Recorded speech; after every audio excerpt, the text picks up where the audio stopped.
ஒவ்வொரு நாளும் நம்ம ஒரு தற்பரிசோதனையை நம்ம தியானித்து கொண்டே இருக்கிறோம். இன்றைக்கு ஒரு தற்பரிசோதனையை கூட நம்ம தியானிக்க போகிறோம். இந்த தற்பரிசோதனை அநேகருக்கு பிரயோஜனமாய் இருப்பதற்காக ஆண்டவருக்கு நன்றி செலுத்துகிறேன். இன்றைக்கு நம்ம பார்க்க போகிற தற்பரிசோதனை என்ன அப்படின்னா, நாம் தரிசனம் உள்ளவர்களா அப்படின்னு தான் இன்றைக்கு உள்ள தற்பரிசோதனையை. ஆண்டவருடைய பிள்ளைகளே, உங்களையும் என்னையும் பார்த்து நமக்கு நாமே கேட்க வேண்டிய ஒரு தற்பரிசோதனை என்ன அப்படின்னா, நமக்கு தரிசனம் உண்டா, இல்லை என்றால் நீங்கள் தரிசனம் உள்ளவர்களா? அப்போ சிலருக்கு இந்த கேள்வி ஒருவேளை நீங்க நிறைய பேர் என்னென்னமோ யோசிக்கலாம். என்ன பாஸ்டர் சொல்றீங்க, இப்போ போய் இனி நிறைய பேர் நீங்கள் வயதானவர்கள் கூட இந்த ஜெபத்தில் நீங்கள் இருக்கலாம், இல்லைன்னா உங்களுடைய ஓட்டம் எல்லாம் முடிஞ்சிருச்சு அப்படின்னு நினைக்கிறவங்க கூட இந்த ஜெபத்தை கேட்டுக்கொண்டு இருக்கலாம். ஆனால் ஆண்டவருடைய பிள்ளைகள் ஒன்று நினைத்து கொள்ளுங்கள், நம்முடைய எல்லாருடைய வாழ்க்கையிலையுமே இந்த தரிசனம், இந்த லக்கு என்கிற ஒன்று மிக மிக மிக மிக அவசியமான ஒன்று. அது எத்தனை வயதானாலும் சரிதான், அந்த அந்த அந்த லக்கு, அந்த தரிசனம் மிக அவசியம். அதான் ஒரு தேவனுடைய மனுஷன், ஒரு பெரிய ஊழியக்காரர், ஒரு விசை அவர் ஒவ்வொரு நாளும் ஒவ்வொரு ஆத்துமாக்களை சந்தித்து அவர்களுக்கு சுவிசேஷம் சொல்லுவாராம். அப்போ சுவிசேஷம் சொல்லும் போது அவர் சந்தித்த அந்த நபரை சுவிசேஷம் சொல்லிவிட்டு அவருடைய பேரை எழுதி ஒரு டயரில் வைப்பாராம். ஒரு பக்கத்தில் அவருடைய பேரை எழுதிட்டு இன்னொரு பக்கத்தை அவர் பிளாங்கா அப்படியே விட்டுருவாராம். எதுக்காகன்னா, அவருக்கு ஒரு பெரிய நம்பிக்கை இருக்கிறதாமா. என்ன நம்பிக்கை அப்படின்னா, இந்த மாதிரி இந்த நபருக்காக நான் இன்னைக்கு சுவிசேஷம் சொல்லி இருக்கிறேன், இந்த நபருக்காக நான் ஜெபிச்சிருக்கிறேன், கண்டிப்பா இந்த நபர் ஒரு நாள் ரட்சிக்கப்படுவார், ரட்சிக்கப்படும் போது அவர் ரட்சிக்கப்பட்டுட்டான்றதை இங்க எழுதுவேன்னு ஒரு தீர்மானம் எடுத்து அப்படியே அவருடைய டைரியில ஆயிரக்கணக்கான பேரை எழுதி ஆயிரக்கணக்கான பேரு ரட்சிப்புக்குள்ள அவர் கொண்டு வந்தது எழுதியிருக்கிறாமா. இந்த நபர் இந்த நாள் ரட்சிக்கப்பட்டார். அப்போ அவர் இந்த உலகத்தை விட்டு போயிட்டாரு, அவர் மரிச்சிட்டாரு. இப்போ அவருடைய ஃபியூனரல் சர்வீஸ் அப்படின்னா அடக்க ஆராதனை நடக்குது. அப்போ அந்த அடக்க ஆராதனை நடக்கும்போது அவருக்கு ஒரே ஒரு மகன். அந்த மகன் சொன்னாராமா, எங்க அப்பாவுக்கு ஒரு டைரி எழுதுற பழக்கம் இருக்குது, எப்பவும் அவர் அந்த டைரி எழுதிட்டே இருப்பாரு, அதனால இந்த அடக்க ஆராதனையில அவருடைய டைரியை நீங்க வாசிக்கிறதுக்காக நான் கேட்கிறேன் அப்படின்னு சொல்லும் போது அந்த டைரியை எடுத்து வாசித்தா அவர் ஒவ்வொருத்தருக்கா சுவிசேஷம் சொல்லியிருக்கிறாரு. இவருக்கு இந்த ப்ராப்ளம், நான் இன்னைக்கு சுவிசேஷம் சொன்னேன், அந்த மனுஷன் ரட்சிக்கப்பட்டிருக்கிறான் அப்படின்னு சொல்லும் போது அந்த கூட்டத்தில் ஒருத்தர் அழுற சத்தம் கேட்குமாமா. இப்படியே அந்த அடக்க ஆராதனையில பாத்தீங்க அப்படின்னா கிட்டத்தட்ட அவரால் ரட்சிக்கப்பட்ட எல்லாருமே, ஐயோ ஆமா நான் இப்படிதான் இருந்தேன், பாஸ்டர் இந்த மாதிரி சொன்னாங்க, இந்த ஊழியக்காரர் இப்படி சொன்னாரு, நான் ரட்சிக்கப்பட்டிருக்கிறேன் அப்படின்னு அவங்க சொன்னாங்களாமா. ஆனா அந்த டைரியை வாசிக்கும் போது ஒரே ஒருத்தருடைய பேர் மட்டும் எழுதி இன்னும் ரட்சிக்கப்படலைன்னு அதுல ஒரு கொஸ்டின் மார்க் போட்டிருந்தாமா. அப்போ அதை வாசிச்சவங்க அதையும் வாசிச்சாங்களாமா. இந்த மாதிரி இவருடைய பேரு, இவருக்காக நான் ஜெபம் பண்ணேன், அழுதேன், ஆனா ரட்சிக்கப்படுறதாக அவங்க எழுதப்படலைன்னு சொல்ல பேர் யாருன்னா தன்னுடைய மகனுடைய பெயர். தன்னுடைய மகனுடைய பெயர். ஊர்ல இருக்கிற ஆயிரக்கணக்கான பேரை ரட்சிப்புக்குள்ள அந்த மனுஷன் நடத்திட்டாங்க. எல்லாருடைய சாட்சியை எழுதி வச்சிருக்கிறாரு. ஆனா ரட்சிக்கப்படாத நபர், நான் இந்த என் மகனுக்காக இப்படி எல்லாம் ஜெபம் பண்ணேன், ரட்சிக்கப்பட்டிருக்காரா அப்படின்னு கேட்டா அந்த இடத்துல இல்லைன்றது மாதிரி பிளாங்கா இருந்துச்சு. அந்த அடக்க ஆராதனையில அந்த மகன் சொன்னாராமா, இல்ல நான் ஆண்டவரை ஏத்துக்கிறேன், ஏத்துக்கிறது மட்டும் இல்ல, எங்க அப்பா விட்டுட்டு போன ஊழியத்தை கூட நான் செய்யறதற்கு ஆயத்தமா இருக்கிறேன்னு அன்றைக்கு அந்த ஃபியூனரல் சர்வீஸ்ல அடக்க ஆராதனையில அந்த மகன் ஒப்பு கொடுத்தானோ. அப்போ இதுக்கு எல்லாத்துக்கும் என்ன காரணம் நினைக்கிறீங்க அப்படின்னா, அவருக்கு உள்ளுக்குள்ளே இருந்த தரிசனம் தான் காரணம். சிலருக்கு உள்ளுக்குள்ள இருக்கிற தரிசனம் என்ன சொல்லுவாங்க அப்படின்னா, கேட்ட உடனே எனக்கு பரலோகம் போகணும் அப்படின்ற ஒரு தரிசனம் சொல்லுவாங்க, பரிசுத்தமா வாழணும் அப்படி தரிசனம். இது பொதுவாக இது காமன். இது ஆண்டவருடைய பிள்ளைகளா நம்ம மாறிட்டோம் அப்படின்னாலே கண்டிப்பாக நம்ம பரலோக ராஜ்யம் போய்தான் ஆகணும், அதற்காக ஆயத்தப்படணும், பரிசுத்தமா வாழ வேண்டியது நம்முடைய கடமை. இது ஒரு நம்முடைய ஆவிக்குரிய வாழ்க்கையினுடைய ஒரு பார்ட், இது கண்டிப்பா அவசியம். ஆனா லக்கு, தரிசனம் என்று ஒன்று கண்டிப்பாக ஒரு தேவனுடைய பிள்ளைக்கு வேணும். இந்த சத்தத்தை கேட்டு இருக்கிற நிறைய பேரு, இது எனக்கு இந்த பிரசங்கம் இல்லை பாஸ்டர், எனக்கு இந்த பிரச்சனை இல்லை, ஏன்னா நான் தாண்டிட்டேன், வயசு தாண்டிடுச்சு, நான் இனி என்னத்தை யோசிச்சு என்னத்தை செய்ய போறேன், நான் அவ்வளவுதான், இனி நல்லபடியா இந்த உலகத்தை விட்டு எல்லாத்தையும் முடிச்சுட்டு சமாதானமா போய் சேரணும் அப்படின்னு யாராவது ஒருத்தர் கேட்டுட்டு இருக்கலாம். இல்ல, தரிசனம் என்கிறது இந்த ஜெபத்துல இருக்கிற எத்தனை 90 வயசானவங்களா இருந்தாலும் உங்களுக்கும் இந்த தரிசனம் தேவை. ஒரு ஒரு மிகப்பெரிய ஒரு போதகர் வந்து அவருடைய திருச்சபையில ஆயிரக்கணக்கான ஜனங்கள் வந்துட்டே இருந்தார்களாம். அப்போ அவருக்கு புரியலையாமா, நான் அந்த அளவுக்கு ஒன்றும் தியாகம் பண்ணலையே ஆண்டவரே, நான் பெருசா ஒன்றும் ஜெபம் பண்ணவே இல்லையே, இந்த திருச்சபை வளர்ச்சிக்கு என்ன ஆண்டவரே காரணம், நீ இவ்வளோ பெரிய ஊழியத்தை என் கையில கொடுக்கறதற்கு யார் காரணம், நானா அப்படின்னு சொல்லும் போது ஆண்டவருடைய மனசுல பேசினாராமா, நீ எந்திரிச்சு போய் இந்த தெருவில் நட அப்படின்னு சொன்னாராம். அப்போ இவர் அந்த ஜெபம் பண்ணிட்டு அந்த தெருவில் நடந்து போகும்போது ஆண்டவருடைய மனசுல சொன்னாராமா, அங்க இருக்குல்ல உன்னுடைய விசுவாசியினுடைய சின்ன ஒரு ஓலை குடிசை, அதற்குள்ள போ அப்படின்னு சொன்னாராம். அப்போ இவர் அதற்குள்ள போனாராமா. அதற்குள்ள பார்த்தா 2 கால்களும் இல்லாத ஒரு அம்மா ஒரு வாக்கர் வச்சுட்டு அந்த இருக்கிற கொஞ்ச காலில் முழங்கால் போட்டு அந்த சின்ன ஓலை குடிசையில உட்காந்து கத்தி ஜெபம் பண்ணிட்டு இருந்தாங்களாம். ஏசப்பா எங்க ஊழியத்தை ஆசீர்வதிங்க, எங்க சர்ச்சை நம்பி ஜனங்களை கொடுங்க, ஆயிரக்கணக்கான ஜனங்கள் இந்த பட்டணத்துல ரட்சிக்கப்படணும், அவங்க எல்லாம் திருச்சபைக்கு வரணும், பிரசங்கம் பண்ற கிருபையை பாஸ்டருக்கு கொடுக்கணும் அப்படின்னு சொல்லி அப்படியே அழுது ஜெபம் பண்ணிட்டு இருந்த உடனே ஆண்டவர் இந்த ஊழிய காலத்துல சொன்னாராமா, எப்பா உன்னுடைய ஊழிய வளர்ச்சிக்கு யார் காரணம்னு கேட்டல, இது இத்தனை 1000 ஆத்துமாக்கள் வர்றதுக்கு யார் காரணம்னு கேட்டல, இங்க இந்த ஓலை குடிசையில உட்கார்ந்து முழங்கால் படிட்டு அந்த இல்லாத காலை வச்சுட்டு அழுது ஜெபம் பண்ணிட்டு இருக்காங்களே, இவங்க தான் காரணம். இவங்களை உனக்கு தெரியாது, சர்ச்சில் இருக்கிற யாருக்குமே தெரியாது, ஆனா பரலோகம் இவங்க ஜெபத்தை கேட்டு ஒவ்வொரு ஆத்மாவா ரட்சிப்புக்குள்ள நடத்திட்டே இருக்குது. சோ அந்த தாயாருக்கு ஒரு தரிசனம், நான் சாகிறதுக்குள்ள ஜெபமாவது பண்ணி ஆயிரக்கணக்கான பேரை ரட்சிப்புக்குள்ள நான் நடத்துவேன். அன்பு தேவனுடைய பிள்ளைகளே, ஆண்டவர் நிறைய நேரத்தில் கேட்கிற கேள்வியே அதுதான். ஆண்டவர் அதை தான் கேட்கிறாரு, நான் உங்களுக்கு என்ன செய்ய வேண்டும் அப்படிதான் கேட்கிறேன். நான் உங்களுக்கு என்ன செய்ய வேண்டும். இப்போ இந்த ஜெபத்துல இருக்கிற உங்களை பார்த்து ஆண்டவர் கேட்கிறாருன்னு வைங்களேன், நான் உனக்கு என்ன செய்ய வேண்டும் என்று கேட்கிறாருன்னா நீங்க என்ன கேட்பீங்க?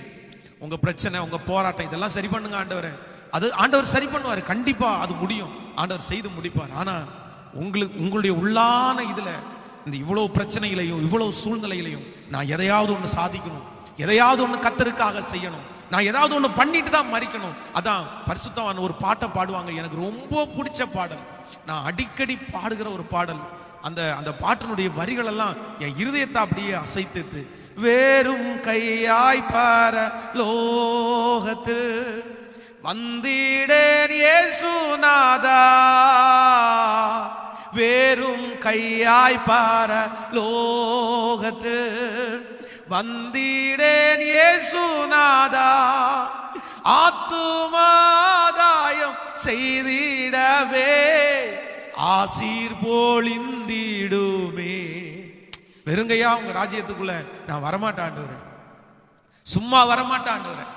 உண்மையிலே ஆண்டவருடைய பிள்ளைகளே, இந்த ஊழியத்துல இத்தனை பாடுகள், இத்தனை போராட்டங்கள், இத்தனை சூழ்நிலைகள், என்னுடைய இந்த வயசுல எடுக்க முடியாத பல பாரங்கள் இருந்தாலும், ஆனா என் மனசுக்குள்ள ஒன்னே ஒன்று மட்டும்தான் அடிக்கடி தோணும், பரலோகத்துக்கு போகும்போது வெறுங்கையா மட்டும் போயிடக்கூடாது, ஒரு பெரிய திரள் கூட்டத்தை, ஆயிரக்கணக்கான பேரை, லட்சக்கணக்கான பேரை பரலோகத்துக்கு கூட்டிட்டு போகணும். அங்க போகும்போது தூதர்கள் ஆண்டவர் பார்த்து என்ன பார்த்து பென்ஸ் அப்படின்னு கூப்பிட்ட உடனே என் பின்னாடி ஒரு கூட்ட ஜனங்களை, ஆண்டவரே இது உம்முடைய ராஜ்யத்திற்காய் நான் ஆயத்தப்படுத்தின ஜனங்களை பாருங்கப்பா, இந்த ஒரே ஒரு மகிழ்ச்சிக்காக, இந்த ஒரே ஒரு சந்தோஷத்திற்காக, இந்த ஒரு பெரிய பாக்கியத்துக்காக என் இருதயம் ஒவ்வொரு நிமிஷமும் ஏங்கிட்டே இருக்கு.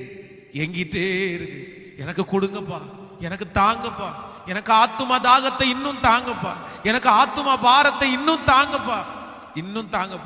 நான் சாதாரணமா மடியக்கூடாதுப்பா, நான் சும்மா சாகக்கூடாதுப்பா. அதான் என்னைக்கு செத்து போனாலும், எப்போ இறந்து போனாலும் பரவாயில்ல, ஆனா என் டெட் பாடி படுத்து கிடக்கும் போது ஆயிரக்கணக்கான ஜனங்கள் அவங்க சொல்லணும், இவன் இந்த படுத்து கிடக்கிறாரே, இவரு ஆண்டவருக்காக சாதிச்சிட்டாருப்பா, ஆண்டவருக்காக சாதிச்சிட்டார். அதான் எனக்கு இருக்கிற ஒரு மிகப்பெரிய ஆசை அதுதான். ஸோ இன்றைக்கு உங்களையே நீங்க தற்பரிசோதனை செய்து பாருங்க. நீங்க உங்க லக்கு என்ன? நான் ஊழியக்காரன், எனக்கு இப்படிப்பட்ட ஒரு லக்கு இருக்கு. நீங்க ஒரு ஆண்டவருடைய பிள்ளை, உங்களுக்கு என்ன லக்கு இருக்குது? ஒருத்தருக்கு ஊழியமா இருக்கலாம், ஒருத்தருக்கு ஊழியக்காரங்களை தாங்கிறதா இருக்கலாம், ஒருத்தருக்கு மிஷினரிகளை தாங்கிறதா இருக்கலாம், ஒருத்தருக்கு திருச்சபைகளை கட்டுறதா இருக்கலாம், ஒரு சிலருக்கு யூத்ஸ் நிறைய பேர் ஆயத்தப்படுத்துறதா இருக்கலாம், ஒரு சிலருக்கு தன்னுடைய குடும்பத்தில் இருக்கிற ஏதோ ஒரு பிள்ளைய ஊழியத்துல இது பண்ற மாதிரி இருக்கலாம், இல்லைன்னா யாரோ ஒருத்தருக்காக முழங்கால் படிட்டு அழுது அழுது ஜெபிக்கிற அபிஷேகமா இருக்கலாம். உங்க தரிசனம் என்ன? சோ பார்த்து வெளிப்புறத்துல பார்க்கறது மட்டும் கிடையாது. நம்ம நிறைய பேர் என்ன நினைக்கிறோம்னா, வெளி தோற்றத்துக்கு 10 பேர் பார்க்குற மாதிரி ஒன்றை நம்ம செலக்ட் பண்ணுவோம். இல்ல அப்படியெல்லாம் கிடையாது. பார்த்து அப்படியெல்லாம் கிடையாது. ஆண்டவர் பார்க்கிறார். உங்க தரிசனத்தை ஆண்டவர் பார்க்கிறார். சோ ஒப்பு கொடுங்க, கண்களை மூடுங்க, ஆண்டவருடைய சமூகத்துல மூடி இப்போ உங்களை பார்த்து அந்த தற்பரிசோதனை எடுத்து பாருங்க. பாஸ்டர், உண்மையிலே எனக்கு அந்த மாதிரி ஒரு தரிசனம் இல்லவே இல்லை. எனக்கு ஏகப்பட்ட பிரச்சனை இருக்குது, ஏகப்பட்ட போராட்டம் இருக்குது. இதை பார்க்கறதுக்கே எனக்கு நேரம் சரியா இருக்குது. இதுவே எனக்கு எடுக்க முடியாத பாரம். ஆண்டவருடைய பிள்ளையே, இது எல்லாருக்குடைய வாழ்க்கையிலும் சில சூழ்நிலை வர்றதுதான். ஆனா இந்த சூழ்நிலையிலையும் ஒரு தேவனுடைய பிள்ளை ஏதோ ஒரு சாதனை, ஏதோ ஒரு தரிசனத்துக்காக ஓடணும் தான் ஆண்டவர் எதிர்பார்க்கிறார். ஒப்பு கொடுங்க அப்பா. இன்றைக்கு இந்த தற்பரிசோதனை நாங்க எல்லாம் ஒப்பு கொடுக்கிறோம் ஆண்டவரே, ஒப்பு கொடுக்கிறோம்ப்பா. நான் ஒரு தரிசனம் வச்சிருக்கிறேன், நான் ஒரு லக்கு வச்சிருக்கிறேன். உமக்காக யாருமே செய்யக்கூடாததை நான் செய்யணும்ப்பா. ஆண்டவரே, இந்த வயசுல யாருமே இப்படி செய்யலன்னு சொல்ற அளவுக்கு அந்த வயசுல நான் வந்து செய்யணும்ப்பா. அதுக்கு என்ன நம்புங்கப்பா, அதுக்கு என்ன நம்புங்கப்பா. அதான்ப்பா என் தரிசனம். அப்பா, யாரும் செய்யாதத, இதுவரையிலும் உங்களுக்காக யாருமே செய்யாதத நான் செய்யணும். அந்த பலன் எங்க தரிசனத்தை, என்னுடைய தரிசனத்தை நிறைவேற்றுறதுக்கு பலன் தாங்கப்பா, பலன் தாங்கப்பா. உங்க கரங்கள்ல தாழ்த்துறோம், நீர் கூடவே இரும். இயேசுவின் மூலம் ஜெபம் எடுக்கிறோம் நல்ல பிதாவே, ஆமென், ஆமென். ஹல்லேலூயா. கைகளை உயர்த்தி நீங்கள் ஒரு ஹல்லேலூயா சொல்லுங்கள். ஆண்டவர் உங்களை ஆசீர்வதி. நிறைய சாட்சிகளோடு ஆண்டவர் நம்மத்திலே பேசுவாராக. வேதத்தை திறந்து இன்னைக்குள்ள செய்தியினுடைய ஆதாரமாக நாம் ஒரு வசனத்தை நம்ம வாசிக்க போகிறோம். எல்லாரும் எடுத்துக்கொள்ளலாம். சங்கீதத்திலே 46ஆம் சங்கீதத்தை நம்ம எடுத்துக்கொள்ளலாம். 46வது சங்கீதம் 9வது வசனத்தை நாம் வாசிக்க போகிறோம். 46வது சங்கீதத்திலே 46ஆம் சங்கீதம் 9வது வசனத்தை நாம் எல்லாரும் சேர்ந்து வாசிக்கலாம். அவர் பூமியின் கடைமுனை மட்டும் யுத்தங்களை ஓய பண்ணுகிறார், வில்லை ஒடித்து ஈட்டியை முறிக்கிறார், ரதங்களை நெருப்பினால் சுட்டெரிக்கிறார். வாசிக்கலாம். 8வது இல்ல 7வது 8வது 9வது வசனத்தை வாசிக்கலாம். சேனைகளின் கர்த்தர் நம்மோடு இருக்கிறார், யாக்கோபின் தேவன் நமக்கு உயர்ந்த அடைக்கலம் ஆனவர். பூமியிலே பாழ்கடிப்புகளை நடப்பிக்கிற கர்த்தருடைய செய்கைகளை வந்து பாருங்கள். அவர் பூமியின் கடைமுனை மட்டும் யுத்தங்களை ஓய பண்ணுகிறார், வில்லை ஒடித்து ஈட்டியை முறிக்கிறார், ரதங்களை நெருப்பினால் சுட்டரிக்கிறார். உண்மையாக ஆண்டவருடைய பிள்ளைகளே, இந்த சங்கீதத்தினுடைய இந்த வார்த்தைகள் எல்லாம் அப்படியே நம்மை அப்படியே எழுப்பி விடுகிற வார்த்தைகள். அப்படின்னா ஆண்டவர் வந்து பலவானுடைய யுத்தத்திலே நிற்கிற அந்த நபர்களுடைய வில்லை ஆண்டவர் முறிக்கிறார், ஈட்டியை முறிக்கிறார், வில்லை ஆண்டவர் ஒடிக்கிறார். அப்படின்னா ஒரு தேவனுடைய பிள்ளையினுடைய வாழ்க்கைக்கு விரோதமாக நிறைய பலவான்கள், அதான் எதிரிகள், சத்துருவாகிய சாத்தான் தன்னுடைய கொஞ்ச நாள் உண்டு என்று அவன் நினைச்சு கர்ச்சிக்கிற சிங்கம் போல எவனை விழுங்கலாமோ என்று வகை தேடி சுற்றி திரிகிறார். ஒவ்வொருத்தருடைய வாழ்க்கையிலையும் நிறைய பேருடைய எதிரி அப்படியே கை ஓங்கி நிற்கிறான். அப்படியே எதிரியினுடைய காரியத்தினால வீடுகள், தொழில்கள் எல்லாம் நாசமாக்கப்பட்டிருக்கிறது. சத்துரு அதிகமாய் சோதிக்கிறான். சத்துரு நிறைய குடும்பத்துல வல்லமை கொள்ளுகிறான். ஜெபிக்க விடுறதில்லை, ஆவிக்குரிய வாழ்க்கையில முன்னேற விடுறதில்லை. நிறைய பேருடைய வாழ்க்கை ஒரே போராட்டமாகவே இருக்குது, ரொம்ப போராட்டம். சத்துரு அவங்கள்ட்ட போராடி கொண்டே இருக்கிறான். எத்தனையோ சாட்சிகளை, எத்தனையோ ஜெப விண்ணப்பங்களை நான் கேட்டுக்கொண்டே இருக்கிறேன். இந்த மாதிரி சத்துரு போராடுறான், இந்த மாதிரி சத்துரு போராடுறான், அவனை என்னால ஜெயிக்கவே முடியல, என்ன பண்றதுன்னே தெரியல. ஆனா இந்த உபவாச ஜெபத்துல ஆண்டவர் உங்களையும் என்னையும் ஏன் இந்த ஜெபத்துல கலந்து கொள்ள பண்ணினார் அப்படின்னா, எதிரியினுடைய கைய ஆண்டவர், ஓங்கின கைய இந்த உபவாச ஜெபத்துல ஆண்டவர் முறிப்பேன் என்று வாக்கு கொடுக்கிறார். உங்க குடும்பத்திற்கு விரோதமாய், உங்க தொழிலுக்கு விரோதமாய், உங்க பிள்ளைகளுக்கு விரோதமாய் ஒருவேளை இப்பொழுது சத்துருடைய கை அப்படியே ஓங்கி நிக்கலாம். அவன் தான் பெரிய ஆள், அவன் உங்களை ஆளுகை செய்யலாம், அவன் உங்களை கலங்க பண்ணிட்டு இருக்கலாம். ஒருவேளை அவன் உங்களுக்கு நிறைய கஷ்டங்களை கொடுத்துட்டே இருக்கலாம். ரொம்ப போராட்டமா இருக்கு பாஸ்டர், சத்துரு மிக போராடுறான். ஆனா இந்த உபவாச ஜெபம் முடியும் போது ஆவியானவர் வாக்கு கொடுக்கிறார், அவனுடைய கையை ஆண்டவர் முறிக்கிறார், அவனுடைய வில்லை முறிக்கிறார். உங்களுக்கு விரோதமாய் உருவாக்கப்பட்ட அந்த ஆயுதம் அது வாய்க்காதே போகும் என்று ஆண்டவர் வாக்கு கொடுக்கிறார். இஸ்ரவேல் ஜனங்களை குறித்து வேதம் சொல்லுகிறது, அந்த பட்டணத்திற்கு முன்பாக போய் நிற்கிறார்கள். எரிகோ பட்டணம் அவர்களுக்கு முன்பாக இருக்கிறது. அது ஒரு மிகப்பெரிய மதில் சுவர் கட்டப்பட்டிருக்கிறது. யாரும் உள்ள போக முடியாது. அந்த வழியாய் கடந்து அவர்கள் அடுத்த இடத்துக்கு போக முடியாது. அது ஒரு பெரிய மதில் சுவர். அந்த மதில் சுவருக்கு மேலேயே கிட்டத்தட்ட 4 கார் ஓடுற அளவுக்கு ஒரு மிகப்பெரிய மதில் சுவர். அந்த மதில் சுவருடைய மேல நிறைய வீடுகள் கூட கட்டிட்டு இருக்காங்க அப்படின்னு பைபிள் சொல்லுது. அந்த அளவுக்கு பெரிய மதில் சுவர். யாராலையும் தகர்க்க முடியாத ஒரு கை, தகர்க்க முடியாத ஒரு பிரச்சனை ஓங்கி நிக்குது. ஆனா இஸ்ரவேல் ஜனங்கள் அப்படியே தேவனுடைய சமூகத்துல பாடுறாங்க, அப்படியே துதிச்சாங்க. வேதம் சொல்லுது, அவங்க துதிக்க துதிக்க துதிக்க 7வது நாள் அவர்களுடைய முன்பாக நிற்கிற அந்த எரிகோ கோட்டை, அப்படியே பலம் கொண்ட எரிகோ கோட்டை அப்படியே இடிஞ்சு விழுந்துருச்சு. நான் நம்புறேன், இந்த உபவாச ஜெபத்துல நம்ம துதிக்க துதிக்க, நம்ம ஆராதிக்க ஆராதிக்க, நம்ம ஜெயிக்க ஜெயிக்க சத்துரு பலவீனப்பட்டு போறான். நம்புறவங்க ஆமேன்னு சொல்லுங்க. நான் விசுவாசிக்கிறேன், உங்களுக்கு விரோதமாய் எழும்புகிற சத்துருடைய கை பலவீனப்பட்டு போகிறத நான் பார்க்கிறேன். இந்த ஜெபம் அவனை பலவீனப்படுத்துது. இந்த பிரேயர் அவனுடைய கையை அப்படியே விழ பண்ணுது அப்படின்னு நான் நம்புறேன். கைகளை உயர்த்தி ஒரு ஹல்லேலூயா சொல்லுவோம். சோ ஆண்டவருடைய பிள்ளைகள் நிறைய ஜெபிக்கணும். சத்துரு ஒருவேளை உங்களுக்கு விரோதமா அப்படி நின்றுட்டு இருக்கும்போது, பிரச்சனையை கிளப்பிட்டு இருக்கும்போது, ஆண்டவருடைய பிள்ளைகள் பயப்பட்டு போகக்கூடாது. ஆண்டவருடைய பிள்ளைகள் ஜெபத்தை நிறுத்திடக்கூடாது. நீங்க முழங்கால நிக்க நிக்க நிக்க அவனுடைய ஆதிக்கம் அப்படியே கீழே குறைஞ்சிரும். அந்த தூபம், ஜெப தூபம், அந்த ஆராதனை தூபம், அந்த ஸ்தோத்திர பலியினுடைய தூபம் அப்படியே வானத்திற்கு போக போக போக போக நீங்க அப்படியே ஆராதிச்சுட்டே இருப்பீங்க. அவன் அப்படியே எரிஞ்சு எரிஞ்சு எரிஞ்சு அவனுடைய கிரியைகள் எல்லாம் அழிக்கப்பட்டு அப்படியே செயலிழந்து போவான். ஆனா அவன் அந்த எஃபெக்டா நம்ம ஜெபம் பண்ண அவனுக்கு அந்த கலக்கம் கொடுக்கும் போது நிறைய போராடுவான். எப்படியாவது பண்ணணும், அப்படி பண்ணணும் அப்படின்னு. நீங்க கவலைப்படக்கூடாது. நீங்க முழங்காலே நில்லுங்க. நீங்க தூபத்தை அப்படி எடுத்துட்டே இருங்க. நிச்சயமாய் நம்புறேன், அவன் சீக்கிரமாய் செயலிழந்து போவான். நான் மறக்க முடியாத ஒரு அனுபவம் வாழ்க்கையில் இருக்கிறது. திருச்சபை நடந்து கொண்டே இருந்துச்சு.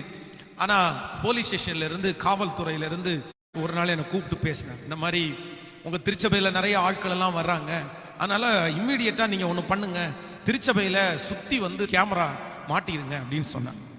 அப்போ நான் இருக்கிற இந்த ஏரியா வந்து கொஞ்சம் ஒரு மாதிரி வித்தியாசமான ஒரு ஏரியா. யாருனாலும் கொஞ்சம் பயப்படுவாங்க, அப்படி அந்த மாதிரிலாம் யோசிப்பாங்க. இந்த ஏரியான்னு சொன்னாலே கொஞ்சம் என்னடா அந்த ஏரியாவா அப்படின்னு சொல்ற அளவுக்கு. அப்ப நானும் வந்து சரி ஓகே, நம்ம சர்ச்சில் தானே நம்ம மாட்டிக்கிறோம் அப்படின்னு நினைச்சிட்டு கேமராவை நான் மாட்டிட்டேன்.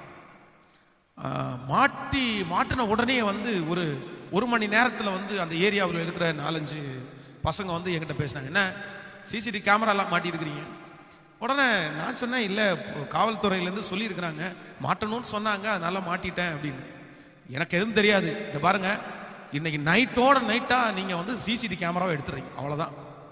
எங்களுக்கு வந்து சிசிடிவி கேமராவை எடுத்தே ஆகணும். நாங்கள் அங்கே இங்கே போவோம், ஏதாவது சண்டை போட வேண்டியது இருக்குதும், அந்த ஏரியாக்கார பசங்க நம்ம ஏரியாக்கார பசங்களை அடிச்சிருக்கானுவா, அவங்கள சும்மா நாங்கள் விட முடியாது அப்படின்னு பேசி, நம்ம சர்ச்சில் நம்முடைய வாசலில் நம்ம மாட்டியிருக்கிறோம், அதுவும் பெர்மிஷனோட மாட்டியிருக்கிறோம், எடுத்தே ஆகணுட்டாங்க. சரி, நானும் உடனே நினச்சேன், சரி இவங்கள்ட்ட போய் நம்ம என்னத்தை போய் நம்ம பிரச்சனையே பண்ண போனது இல்லையே, அப்படி வந்து சரி நாளைக்கு வேணா ஒன்று எடுத்துடலாம் அப்படின்னு நினச்சிட்டு முடிவு பண்ணிட்டு நான் போயிட்டேன். நைட்டு 12 மணிக்கு சபையில் தங்கி இருக்கிற தம்பிங்க வந்து நைட்டு 12 மணிக்கு ஃபோன் பண்ணுறாங்க. என்ன அப்படின்னு கேட்டால், பாஸ்டர் முன்னாடி எல்லாத்தையுமே அடித்து உடச்சிட்டு இருக்காங்க அப்படின்னு சொன்னாங்க. அப்படியா, சரி அப்படின்னு சொல்லிட்டு எந்திரிச்சு சட்டையை போட்டுட்டு வந்தேன். நான் வர்றதுக்குள்ளேயே எல்லாத்தையும் அடித்து உடச்சிட்டாங்க. கேமரா எல்லாத்தையுமே அடித்து உடச்சிட்டாங்க. அடித்து உடச்ச உடனே அதில் தலைமை தாங்கின ஒரு பையன் எனக்கு கொஞ்சம் ரொம்ப வருத்தமாக தான் இருந்துச்சு.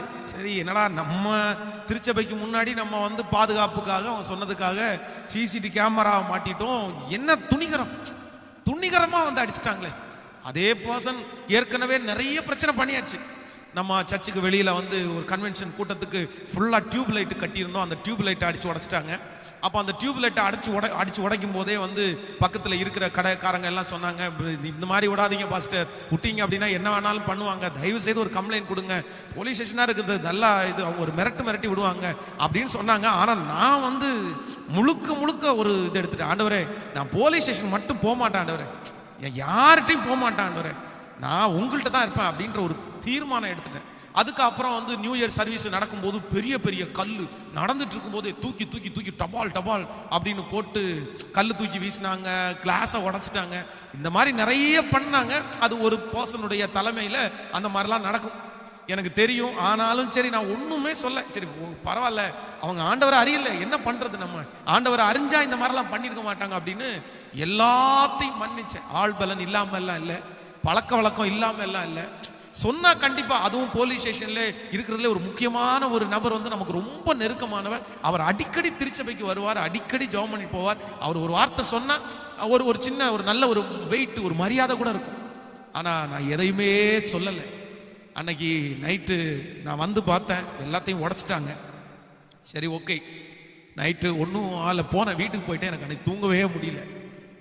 அடுத்த நாள் காலையில் வந்த தேவ சமூகத்தில் அப்படியே உட்கார்ந்து முழங்கால் படிட்டு ஒரே ஒரு பாட்டை பாடினேன். இந்த அருமையான லூக்கா சேகர் பாஸ்டர் வந்து அழகான ஒரு பாட்டு எழுதியிருக்காங்கல்ல, பலவானின் வில்லை முறித்து கீழே தள்ளுகிறார், பலவானின் வில்லை முறித்து கீழே தள்ளுகிறார், தள்ளாடும் யாவரையும் உயரத்தில் நிறுத்துகிறார், உயரத்தில் நிறுத்துகிறார். இல்லை இல்லை இல்லை, என்னை எதிர்ப்பவன் பூமியில் இல்லை, இல்லை இல்லை இல்லை, என்னை எதிர்ப்பவன் பூமியில் இல்லை, இல்லை இல்லை இல்லை, வாசலை அடைப்பவன் இல்லை, இல்லை இல்லை இல்லை, என்னை எதிர்ப்பவன் பூமியில் இல்லை. முழங்கால் படிட்டு ரெண்டு கையை மேல தூக்கிட்டேன். இந்த ரெண்டு கையை மேல தூக்கிட்டு இந்த கையை கீழே போடவே இல்லை.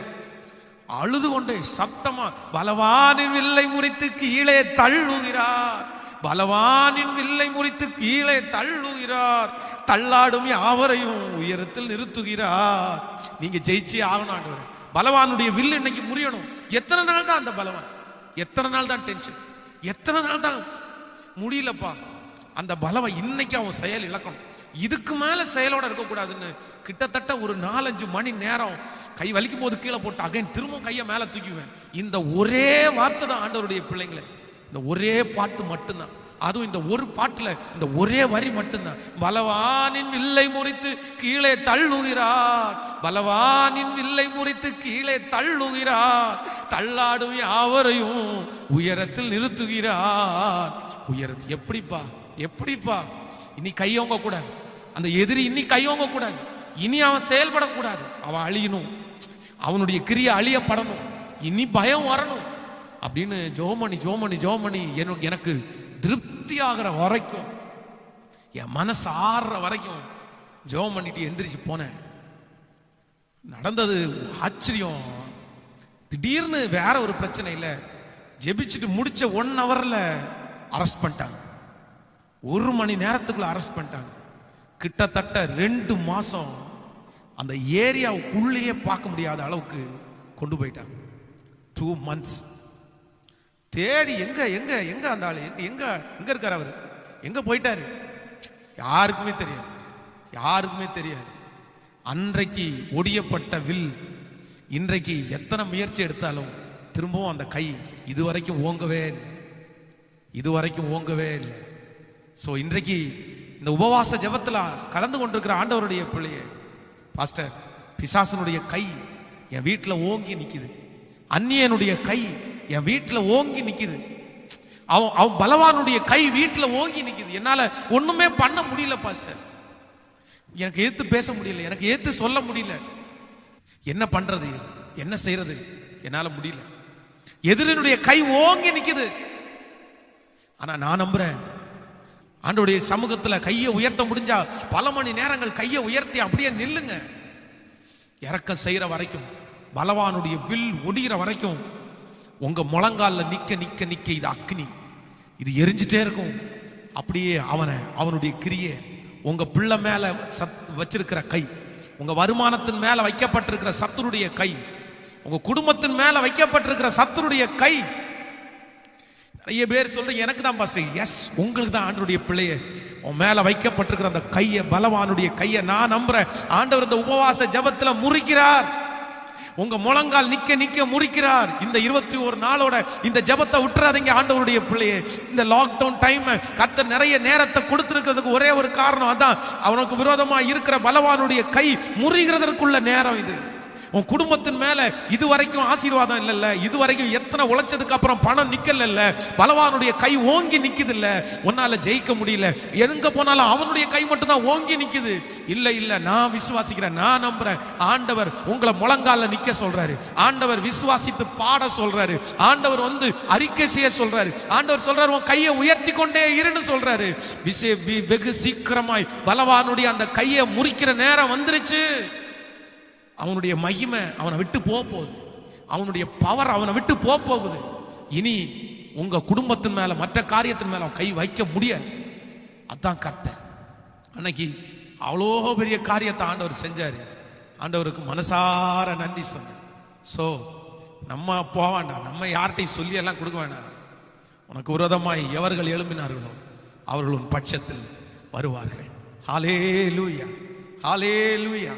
இன்னொரு வசனத்தை கூட ஆண்டவருடைய பிள்ளைகள் நம்ம சேர்ந்து நம்ம வாசிக்க போகிறோம். நீங்கள் சங்கீதத்தில் எடுத்துக்கொள்ளலாம். சங்கீதம் 7வது சங்கீதத்தில் 4வது வசனத்தை நம்ம வாசிக்க போகிறோம். சங்கீதம் 7வது சங்கீதம் 4வது வசனத்தை வாசிக்கலாமா? 7ஆம் சங்கீதம் 4வது வசனம்.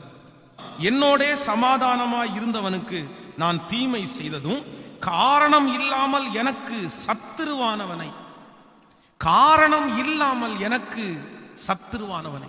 நீங்கள் 119ஆம் சங்கீதம் 161வது வசனத்தை நம்ம எடுக்கும்போது 161வது வசனத்தை நம்ம வாசிக்கலாம். பிரபுக்கள் காரணம் இல்லாமல் என்னை துன்பப்படுத்தினார்கள், ஆனாலும் என் இருதயம் உமது வசனத்திற்கே பயப்படுகிறது. பிரபுக்கள் காரணம் இல்லாமல் என்னை துன்பப்படுத்தினார்கள், ஆனாலும் என் இருதயம் உமது வசனத்திற்கே பயப்படுகிறது. சோ ஆண்டவருடைய பிள்ளைகளே, இந்த வசனத்திலே தேவனுடைய மனுஷன் சொல்லும் போது ரொம்ப அழகா இந்த 2 வசனத்திலையும் சொல்லுறாங்க. காரணமே இல்லாம எனக்கு சத்ருவா எழும்புறாங்க. காரணம் இல்லை, ஒரு காரணத்தோட ஒரு சத்ரு எழும்புனா பரவாயில்ல. நான் ஒன்று திட்டினாங்க, நான் வாங்கிட்டேன், கொடுக்க முடியல, சத்ருவா எழும்பினாங்க. ஆண்டவருடைய பிள்ளைகளுடைய வாழ்க்கையிலே நிறைய நேரத்தில் காரணத்தினாலே சத்துருக்கள் உண்டாவாங்க. நம்ம ஏதோ ஒன்று பண்ணியிருப்போம், அது வேற பிரச்சனையில போயிட்டு அதன் நிமித்தம் ஒரு சத்துரு நமக்கு விரோதமா எழும்புவாங்க. ஆனா சிலருடைய வாழ்க்கையில காரணமே இல்லாம, எந்த காரணமுமே இருக்காது, அவங்களுக்கு நம்ம ஒண்ணுமே செஞ்சிருக்க மாட்டோம்.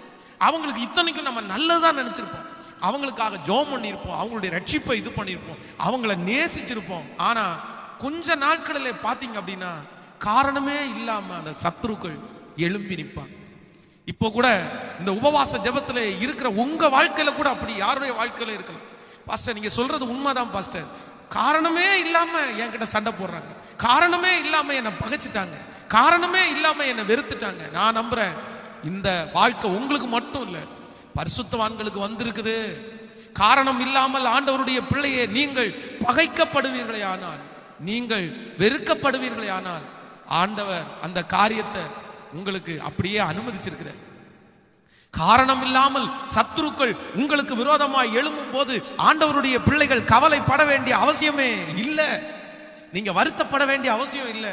ஆண்டவராகிய இயேசு கிறிஸ்துவை குறித்து வேதம் சொல்கிறது, அவருக்கு காரணத்தோட சத்துருக்கள் எழும்பலங்க.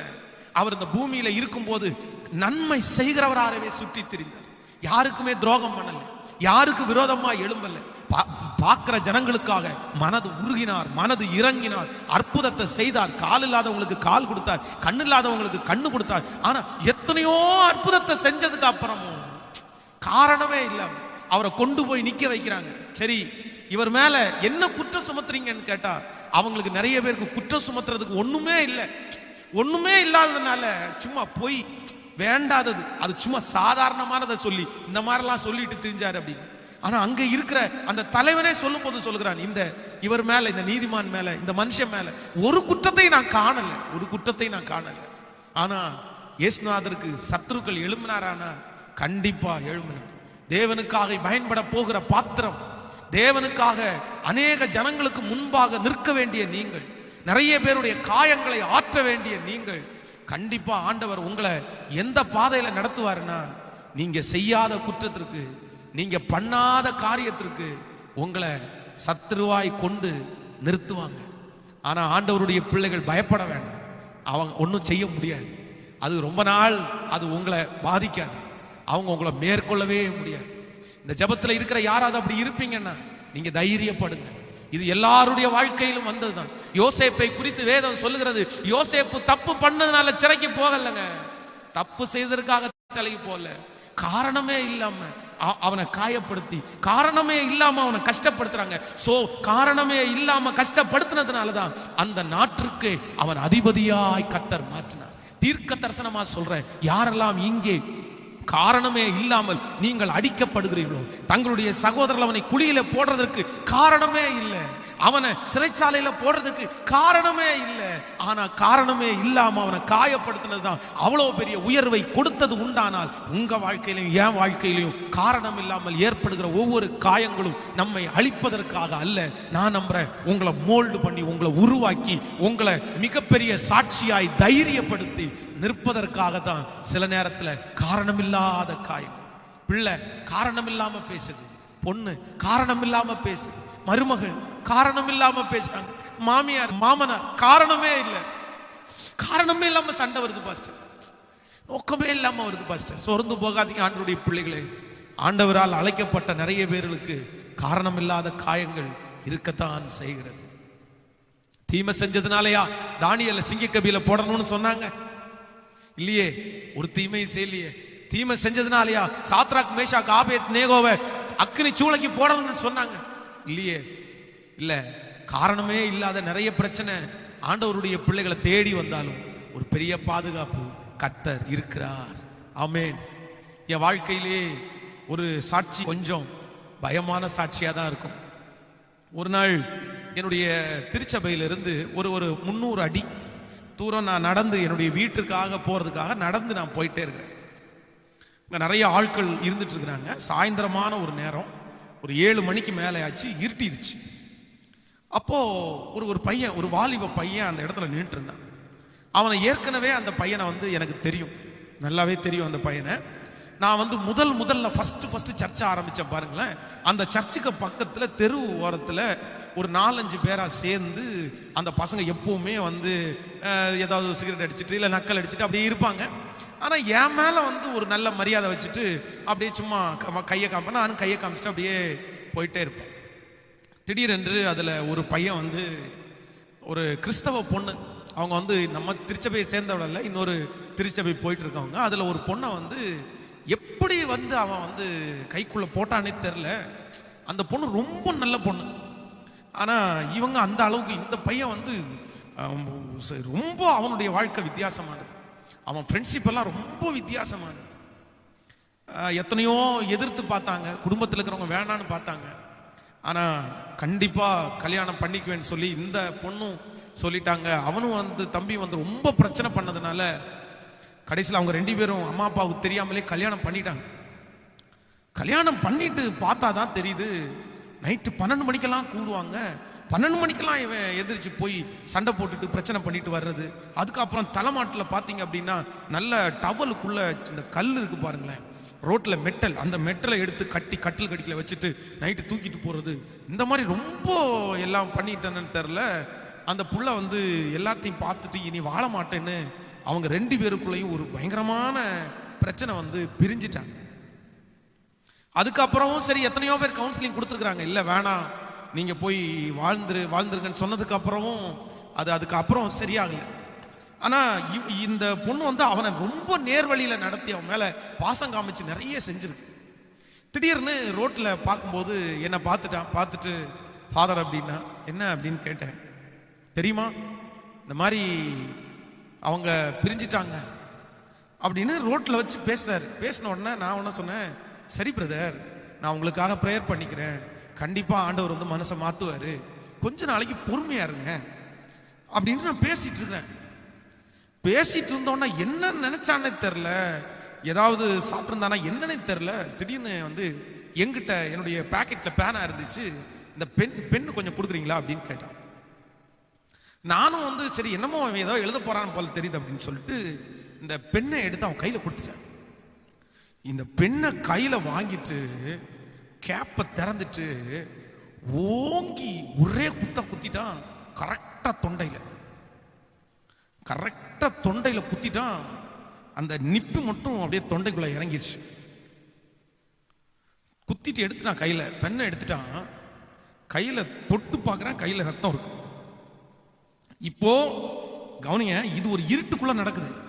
ஆனா சுத்தி நிறைய ஜனங்கள் நின்றுட்டே இருக்காங்க. ஒவ்வொருத்தரும் கடையில ஜாமான் வாங்குறாங்க, பேசிட்டு இருக்கிறாங்க, எல்லாம் நடந்துட்டு இருக்குது. இருட்டுக்குள்ள இவன் பண்ணிட்டு இருக்கிறான். இவன் என்ன குத்திட்டான். இப்போ வந்து இது வந்து என்னுடைய ஏரியா வேற, நான் வந்து ஊழியம் செய்கிற ஏரியா. இந்த ஏரியாவில் இப்போ வந்து நம்ம சத்தம் போட்டாலோ நர்வஸ் ஆயிட்டோம்னாலோ கண்டிப்பா ஒரு பெரிய கூட்டம் கூடின உடனே பாஸ்டர் குத்திட்டாங்க அப்படின்ற செய்தி போயிடும் அப்படின்றதுக்காக அமைதியா அந்த இடத்துல அப்படியே ஒரு நிமிஷம் அப்படியே கட்டிடத்துல அந்த கிருபையை மட்டும் கேட்டு, அவன் என்னை குத்துனது மட்டும் இல்ல, அவன் ரொம்ப வயலண்ட் ஆயிட்டு ரொம்ப பேசிட்டே இருக்கிறான். அவன் என்னமோ தெரியல, அவனுக்குள்ள கோபம் வந்துட்டே இருக்கு, என்னென்னமோ பேசிட்டே இருக்கிறான். அவனை ஆறுதல் படுத்தி அவன் தோல்ல தட்டி காயத்தோட அவன் தோல்ல தட்டி, நான் பைக்கில் போயிருந்தேன், என் பைக் அங்கே நின்று இருக்குது, அவனை என் பைக்கு பின்னாடி உட்கார வச்சேன். ப்ளீஸ் பண்ணி தயவு செய்து நான் வந்து சர்ச்சில் வந்து பேசுவோம், நல்லா பேசலாம், இவனுக்கு என்ன பிரச்சனைன்றதான் தீர்த்து விடுறேன் அப்படின்னு என் பைக்கில் பின்னாடி உட்கார வச்சு அவனை கொண்டு வந்து சர்ச்சுக்குள்ளே கொண்டு வந்துட்டேன். சர்ச்சுக்குள்ளே கொண்டு வந்ததுக்கு அப்புறம் தான் எனக்கு உயிரை திரும்ப வந்துருச்சு. ஏன்னா ரோட்டில் என்ன வேணாலும் நடக்கலாம், அது வந்து அது என்ன ஏதாவது ஆயிடுமோ அப்படின்றதுக்காக வந்து சர்ச்சுக்குள்ளே வந்த உடனே அப்போ நம்ம இடம் ஆயிடுச்சே. அதுக்கப்புறம் அவன்கிட்ட நான் பேச விரும்பலை. நான் வந்து சரி நீ போயிடு அப்படின்னு. அதுக்கப்புறம் டக்குன்னு அவன் தெளிஞ்சது மாதிரி, சார் நான் குத்திட்டேன் சாரி அப்படின்ட்டு இருக்கிறான். வீட்டுக்கு போயிட்டான். நான் வந்து இந்த ரத்தத்தெல்லாம் தொடச்சிட்டு ஒரு பெரிய ஆழமாக அவனும் பதியல, அந்த நிப்பு மட்டும்தான் உள்ளே போயிருந்துச்சு. அது என்னமோ ஆண்டவர் கிருபையில் அது ஒரு பெரிய பாதிப்புக்குள்ள ஆகாமல் அது வந்து ஒன்றும் இல்லாமல் போயிடுச்சு. தொடச்ச உடனே ரத்தம் நின்றுச்சு. ஒரு 5-10 நிமிஷத்துக்குள்ள அவங்க அம்மா அங்கேருந்து அந்த பையனுடைய அம்மா ஓடி வந்தாங்க, அழுதுட்டு வந்து காலையே விழுந்துட்டாங்க. ஃபாதர் தயவுசெய்து மன்னிச்சிருங்க ஃபாதர், மன்னிச்சிருங்க ஃபாதர், மன்னிச்சிருங்க ஃபாதர், உங்களையும் குத்திட்டான். நம்ம அங்கே போய் சொல்லிட்டான், ஃபாதர் இந்த மாதிரி நான் குத்திட்டேன் அப்படின்னு, மன்னிச்சிருங்க ஃபாதர், மன்னிச்சிருங்க ஃபாதர் அப்படின்னு கெஞ்சினாங்க. நான் சொன்னேன்ப்பா ஒன்றுமே இல்லைம்மா, அதெல்லாம் ஒன்று விட்டுருங்க, அவன் தெரியாமல் பண்ணியிருக்கிறான் அப்படின்னு சொல்லிட்டு அனுப்பி விட்டுட்டேன். ஆனால் இதை கேட்ட ஒரு பர்சன், கேட்ட ஒரு நபர், இவன் குத்துனது கூட எனக்கு பெருசாக தெரிலங்க, கேட்டுட்டு அவர் ஒரு வார்த்தை சொன்னார் பாருங்க, என் மனசையே உடைச்சிருச்சு. சே, அப்போ காரணமே இல்லாம, எனக்கு தெரியல எந்த காரணத்திற்காக ஆண்டவர் அனுமதிச்சார் அப்படின்னு தெரியல, ஆனா காரணமே இல்லாம அவன் என்னை காயப்படுத்திட்டான். அதற்கு பிறகு காரணம் இல்லாமல் காயப்பட்ட அநேகருடைய காயத்தை கட்டுறதற்கு ஆண்டவர் என்ன நிறைய பேருக்கு ஆண்டவர் என்ன பயன்படுத்தினார்.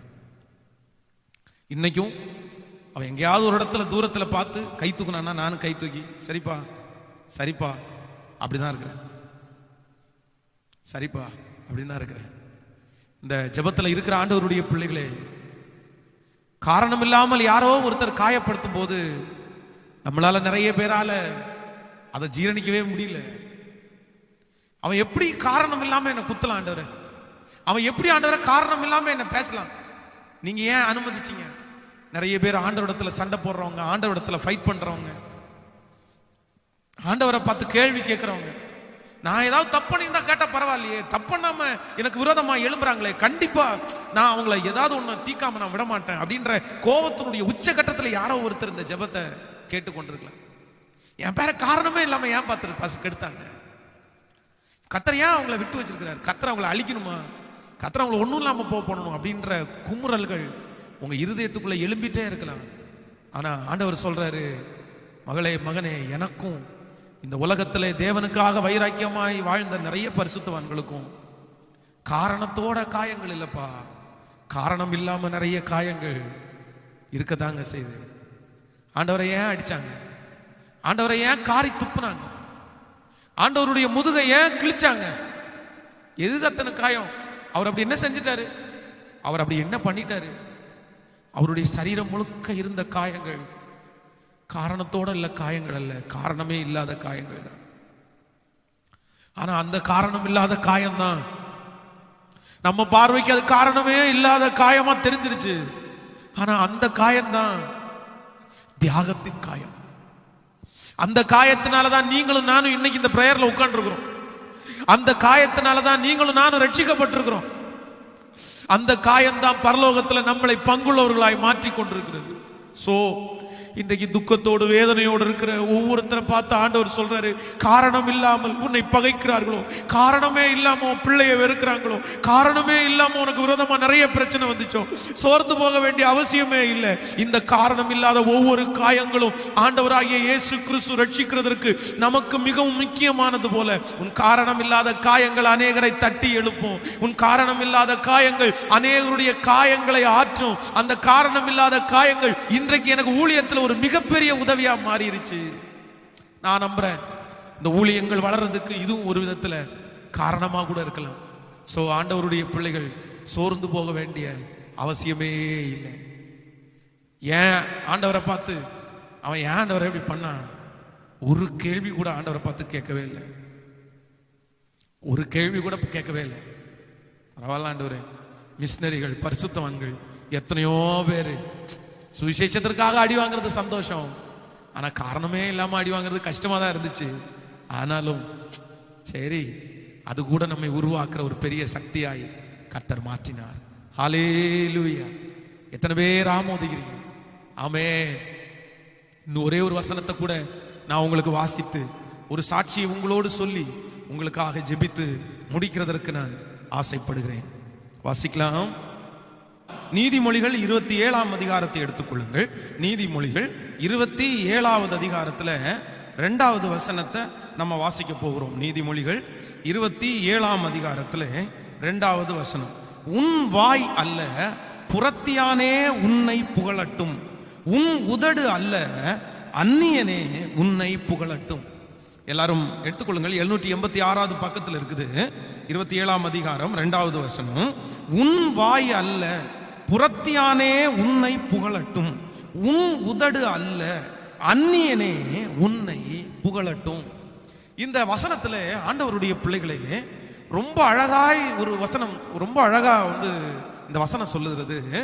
உன் வாய் அல்ல, உன் உதடு அல்ல அந்நியனே, மற்றவர்கள் தான் உங்களை புகழணுமே. ஆண்டவருடைய பிள்ளைகள் ஒரு நாளும் தங்களை குறித்து தங்களுடைய பெருமையை குறித்து சொல்லக்கூடாதுன்றத இந்த வசனம் நமக்கு ரொம்ப விளக்கமா சொல்லுது. பொதுவாக அதான் உலகத்தாங்க கூட ஒரு பழமொழி சொல்லுவாங்கல்ல, நிறைகுடம் தழும்பாது அப்படின்னு சொல்லுவாங்கல்ல. பொதுவாக எல்லாமே தெரிஞ்ச ஒரு நபர், எல்லாத்துலயுமே குவாலிட்டியா இருக்கிற ஒரு நபர் தங்களுக்கு தெரியுன்ற வார்த்தையை அவங்க யாருக்கு முன்னாடியும் சொல்லவே மாட்டாங்க. ஆண்டவருடைய பிள்ளைகள் ஒவ்வொருத்தரும் இதுல நீங்க ரொம்ப கவனமா இருக்கணும். எந்த சூழ்நிலையிலையும் எந்த இடத்துலையுமே உங்களை குறித்து நீங்க பெருமையாக பேச வேண்டிய அவசியமே இல்லை.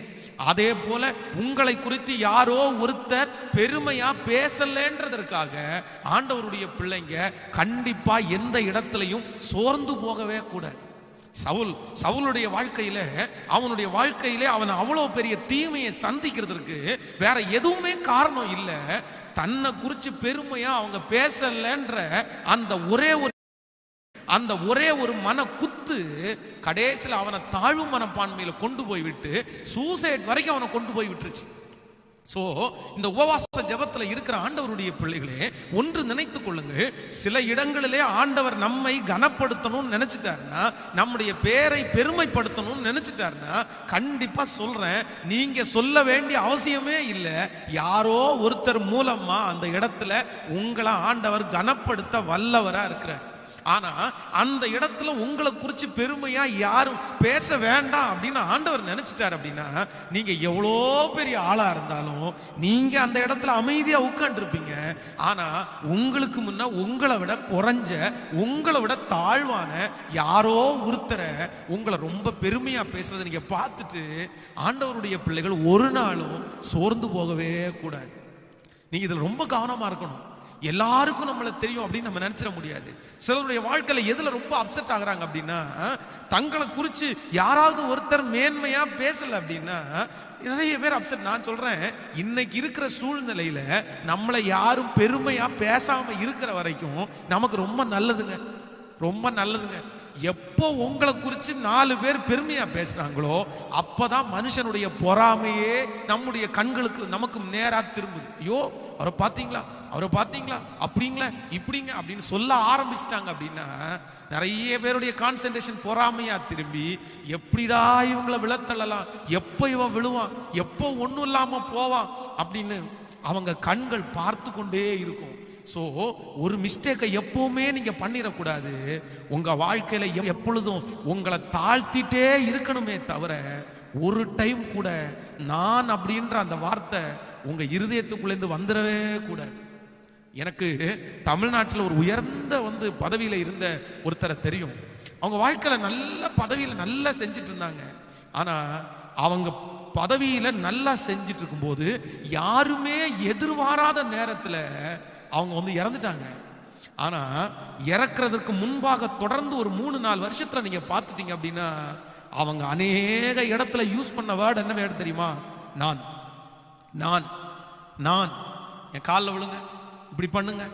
அது நான் சொல்றேன், காலில் விழுறத அங்கீகரிக்கிறது கூட தப்பு. அங்கீகரிக்கிறத விழுறவங்க அவங்களுக்கு இது இல்லை. ஆனா நம்ம விழ வரும்போது அங்கீகரிக்க கூடாது. நோ நோ நோ, நான் கடவுள் அல்ல, என் காலெல்லாம் யாரும் விழ வேண்டிய அவசியம் இல்லை.